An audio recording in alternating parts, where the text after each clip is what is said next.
नीलाञ्जन शमाभाषं रविपुत्रं यमाग्रजं छायामार्तण्डशम्भूतं तं नमामि शनेश्वरं तं नमामि शनेश्वरं। नमस्कार, बहुत स्वागत है। मैं हूं आपके साथ स्वामी नित्यानंद। आज आप सभी के समक्ष उपस्थित हूं एक ऐसा रोचक विषय, एक ऐसा महत्वपूर्ण विषय लेकर के, जिस वीडियो के अंतर्गत आप जानेंगे कि 11 फरवरी को जो भगवान शनिदेव अस्त हो रहे हैं, इनका आपके जीवन पर क्या कुछ बड़ा प्रभाव पड़ने वाला है। भगवान शनिदेव के अस्त होने से आपका व्यापार कैसा होगा, आपका परिवार कैसा होगा, आपके खुशियों का संसार, आपके दुखों का संसार, आपका प्रेम, आपकी शिक्षा, आपका कोर्ट केस, डिवोर्स केस, आपके फॉरेन की यात्राएं, विदेश यात्राएं, आपका ससुराल पक्ष, आपके अर्धांगिनी का जीवन और आपके साथ क्या कुछ बड़ा होने वाला है, किन किन बातों का आपको खास ख्याल रखना है। हम आपके सभी अहम मुद्दों पर चर्चा करेंगे। उससे पहले मिलकर बोलेंगे जय शनिदेव। ओम शं शनिश्चराय नमः। ओम शं शनिश्चराय नमः। ओम शं शनिश्चराय नमः। तो अब बिना देर के हुए चलिए करते हैं भगवान शनिदेव का नाम लेकर के वीडियो की शुरुआत। जो वृश्चिक राशि के जातक हैं, प्रभु आपकी पत्रिका में चतुर्थ भाव में, मतलब चौथे घर में, मतलब आपकी पत्रिका में 4th हाउस में भगवान शनिदेव अस्त होंगे। भगवान शनिदेव जब आपके 4th हाउस में अस्त होंगे तो ये आपके भूमि, भवन, वाहन का भी स्थान माना जाता है, आपके माता का भी स्थान माना जाता है, आपके पारिवारिक लोगों का भी स्थान माना जाता है। अब आप सोच रहे होंगे कि मेरे माता का जीवन कैसा होगा, मेरे जिन जीवन में भूमि या भवन, घर, मकान, गाड़ी, कपड़ा, दुकान, इन चीज़ों का सुख प्रदान होगा भी या नहीं। तो आप बिल्कुल निराश ना हो। जो लोग वृश्चिक राशि के जातक हैं, ये वीडियो सिर्फ उनके लिए है। आप बिल्कुल परेशान ना हो। हम एक ऐसा अद्भुत विषय और एक ऐसा अद्भुत वीडियो लेकर उपस्थित हुए हैं, जिस ग्रह को आपको लाखों वर्षों से, मतलब बहुत टाइम से आपके साथ या आपके सामने गलत परोसा जा रहा है। शनिदेव भैया भिखारी बना देंगे, शनिदेव भैया आपको बर्बाद कर देंगे। शनिदेव कहते हैं ना काहू से दोस्ती, ना काहू से बैर। भगवान शनिदेव के आप दुश्मन थोड़ी हैं भैया, आप उनके मित्र हैं।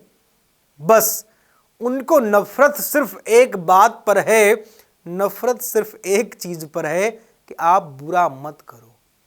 बुरा करोगे तो अवश्य में भोक्तव्यम कृतम कर्म शुभाशुभम।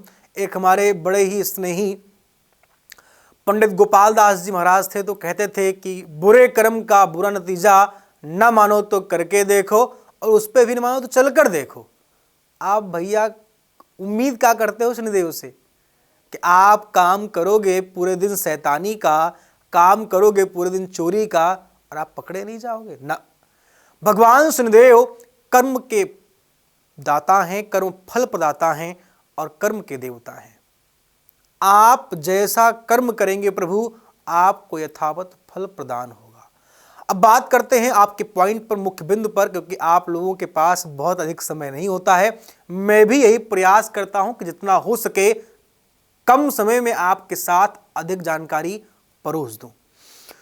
तो इस क्रम में भगवान शनिदेव आपकी पत्रिका में चौथे भाव में, आपकी राशि में चौथे भाव में अस्त होंगे। चौथे घर में, चौथे भाव में अस्त होने की वजह से आपके मां के साथ आपके रिलेशनशिप में गैप आ सकता है। फैमिली के लोग आपको मानो तो इस समय काटेंगे, मतलब फैमिली के लोगों से, पारिवारिक सदस्यों से आपके आपसी सामंजस्य बहुत मधुर नहीं हो सकते हैं। आपको खास ख्याल रखना है कि किसी भी व्यक्ति के साथ कटु शब्द के प्रयोग के साथ बचना होगा। कोई व्यक्ति अगर आपको गाली दे रहा है, भले ही आपकी माँ गाली दे रही हैं, आपके पिता गाली दे रहे हैं, या आपके परिवार का सदस्य कोई भी आपके साथ दुर्वचनों का प्रयोग कर रहा है, आप जितना हो सकता है अपने मुंह को बंद रखें। मुंह पर आप एकदम ताला लगा दें, क्योंकि जितना आप बोलेंगे उतना बातें बढ़ेंगे। मानसिक स्थितियों को आप अपने थोड़ा संभाल कर रखिए। अपने मन पर विचार करिए कि मैं क्या सोच रहा हूँ, मैं क्या करने जा रहा हूँ, मैं किस लिए करने जा रहा हूँ, और परिवार है मेरा, मैं इनके लिए कहीं गलत कदम तो नहीं उठाने जा रहा हूँ। क्योंकि आपकी पत्रिका में जब 4th हाउस में भगवान शनिदेव अस्त होंगे तो पारिवारिक मिसअंडरस्टैंडिंग बहुत जबरदस्त आपको देंगे। पारिवारिक मिसअंडरस्टैंडिंग आपको बहुत जबरदस्त देंगे, इसलिए परिवार को आप अपने बिखरने से बचाइए। क्योंकि पत्थर भैया तभी तक सलामत है जब तक वो चट्टान से जुड़ा हुआ है। जिस दिन वो चट्टान से टूटता है, चट्टान से निकलता है ना, पहले चीज लुढ़क करके वो खाई में जाता है, और खाई से जब निकाला जाता है ना, तो उसके तोड़ तोड़ कर गिट्टी बना दी जाती है। उसको फिर लोग इतना तोड़ते हैं, जिस पहाड़ पर, जिस चट्टान पर लोग चढ़ने से डरते थे, उस पत्थर के कंकड़ को, टुकड़े को लोग पैरों के तले रोनते हैं। ठीक हाल हम मनुष्यों की भी यही होती है। हम पहले सोचते हैं कि परिवार हमारा बिखर जाएगा, कोई बात नहीं, अरे मेरे साथ नहीं रहेंगे तो मैं अकेले रहना मुझे पसंद है, मैं अकेले रह लूँगा, ऐसा कर लूँगा, वैसा कर लूँगा। लेकिन जिसके जीवन में परिवार नहीं है, जिसके जीवन में माता पिता का सुख नहीं है, जिसके जीवन में भाई बंधु का सुख नहीं है, आप उसके जीवन से पूछिए, आप उसके दिल से पूछिए कि क्या कुछ है। उसके दिल से पूछिए आप कि कितना कुछ उसके जीवन में बिखर चुका है। परिवार बहुत बड़ा धन है। अपने परिवार को आपसे आग्रह है सजो कर रखें, संभाल कर रखें, आपके लिए बेटर टाइम होगा। भूमि भवन वाहन का सुख आपके लिए प्रदान होगा। आप जितना हो सकता है कर्म को करते जाएं। आपके लिए 11 फरवरी से लेकर के 18 मार्च तक का जो समय है केवल कर्म के लिए है। अब हम बात करते हैं जल्दी से, आप भगवान शनिदेव की जो तीसरी दृष्टि होगी वो आपके 6ठवें घर पे पड़ेगी। अब हम जल्दी से बात करते हैं भगवान शनिदेव की जो तीसरी दृष्टि होगी वो आपके 6ठवें घर पर पड़ेगी। भगवान शनिदेव आपकी पत्रिका में 4th भाव में अस्त हुए हैं। अब तीसरी दृष्टि भगवान शनिदेव आपके 6ठवें घर पर डालेंगे। 6ठवें घर पर जब भगवान शनिदेव की तीसरी दृष्टि पड़ेगी तो यहाँ से आपकी जॉब स्विच हो सकती है। आप जॉब अपनी चेंज करने के बारे में विचार कर सकते हैं। आपके जॉब में आपको प्रमोशन इत्यादि प्रदान हो सकते हैं। तथा आप संभव है तो अपने बॉस के साथ, अपने सीनियर के साथ अपना आपसी सामंजस्य बनाकर रखें। तथा अगर संभव है तो आप जितना हो सकता है अपने पेट का ख्याल रखें, अपने मस्तिष्क मन के रोगों का विशेष ख्याल रखें। लीवर, पेट, हड्डी का समस्या आपको प्रॉब्लम दे सकता है, इसलिए हड्डी और पेट को अपने संभाल कर रखिए। क्योंकि प्रथम सबसे बड़ा धन जो है वो आपका मित्र, आपका शरीर है। आपके शरीर से बड़ा आपके जीवन में कुछ भी नहीं है। तो अपने शरीर का आप ख्याल रखेंगे, निश्चित आपको सफलता अच्छी प्रदान होगी। आपके जीवन में शुभता आएगी, सुखद यात्राएं आपकी संपन्न होगी। आपको बिल्कुल भी निराश नहीं होना है, बिल्कुल परेशान नहीं होना है। अब हम बात करते हैं भगवान शनिदेव की जब 7वीं दृष्टि आपके 10वें भाव पर पड़ेगी तो क्या कुछ बड़े परिवर्तन होंगे। भगवान शनिदेव जब 7वीं दृष्टि आपके 10वें भाव पर डालेंगे तो आपके जीवन में इसका फल क्या होगा। 10वें भाव पर भगवान शनिदेव की जब 7वीं दृष्टि पड़ेगी तो यहाँ से आपको पराक्रम में अत्यधिक कर्म करना पड़ सकता है। आप यहाँ से खूब कर्म करेंगे और आप प्रयास करेंगे सबको साथ ले चलने का। आप प्रयास करेंगे सबको, मतलब कह सकता हूँ ना कि जिम्मेदारी, आपका धन यहाँ से जिम्मेदारियों में खर्चा हो सकता है। आप काफ़ी मेंटली स्ट्रेस ले सकते हैं परिवार को समेटने में, परिवार को मैं कह सकता हूँ कि सजोने में। तथा आप जितना हो सके मैं आपसे ही आग्रह करूँगा कि कर्म करिए। आप यहाँ से एक चीज़ और आपके जीवन में देख पा रहा हूँ, आप बाहर की यात्राएं भी कर सकते हैं।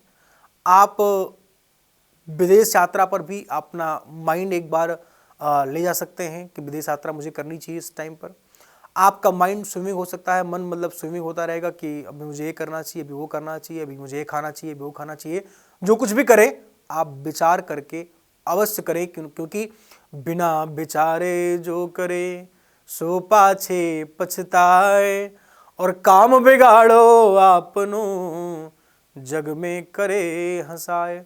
अगर आप बिना विचार किए, बिना सोचे समझे कोई डिसीजन लेंगे तो आपके लिए नुकसानदायक हो सकता है। अब हम बात करते हैं भगवान शनिदेव की। भगवान शनिदेव की जो 10वीं दृष्टि होगी वो आपके लग्न भाव पर पड़ेगी। लग्न भाव पर पड़ने से आपका आत्मसम्मान बढ़ेगा, आपकी ख्याति बढ़ेगी, आपको इंटरनेशनल अवार्ड इत्यादि प्रदान हो सकते हैं। इस बीच में आपको, मैं जहां तक देख पा रहा हूं कि पूर्ण रूप से काफ़ी अच्छे अवार्ड मिल सकते हैं। इंटरनेशनल लेवल पर आपका नाम, आपकी ख्याति मिल सकती है और आप खुद को इस टाइम पर मोटिवेट करेंगे। काम कर काम कर काम कर। आप इस समय पर खुद को बहुत, कह सकता हूं कि ध्यान रखेंगे। खुद पर आप बहुत, मतलब बोल सकते हैं कि 75% केवल आपका मन, आपका अट्रैक्शन अपने ऊपर, खुद के ऊपर होगा, क्योंकि आप यहाँ से खुद के बारे में खूब विचार करेंगे। खुद को कैसे अच्छा बनाना है, खुद कैसे अमीर बनना है, खुद कैसे परिवार को चलाना है, खुद कैसे पत्नी के साथ बिहेव करना है, खुद पढ़ाई कैसे करनी है, सारी चीज़ों पर आप विचार करेंगे। ओवरऑल आपको अपने कर्म पर ध्यान देना है और आपको इन समयों पर थोड़ा सतर्कता व्याप्त करनी है, थोड़ा सतर्क रहना है। साथ ही साथ अगर आप कोई वाहन चलाते हैं, अगर आप कोई गाड़ी चलाते हैं, व्हीकल चलाते हैं, तो आपको थोड़ा सावधानी से चलाना है, आपके लिए बेटर होगा। उपाय आपके लिए यह है कि जितना हो सकता है आप काले तिल का दान करें। हो सकता है तो शनिवार के दिन आप काले चप्पल को पहन करके किसी शनि मंदिर में आप दान करें पुजारी जी को।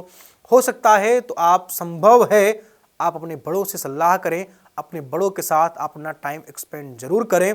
अपने पत्नी, अपने परिवार के साथ अपना महत्वपूर्ण समय जरूर दें। बाहरी लोगों पर आप अंधविश्वास बिल्कुल भी न करें, क्योंकि आपका इस टाइम पर कोई खुद का नहीं है। विश्वास लायक जो है उसी पर विश्वास आप करें, आपको लाभ मिलेगा।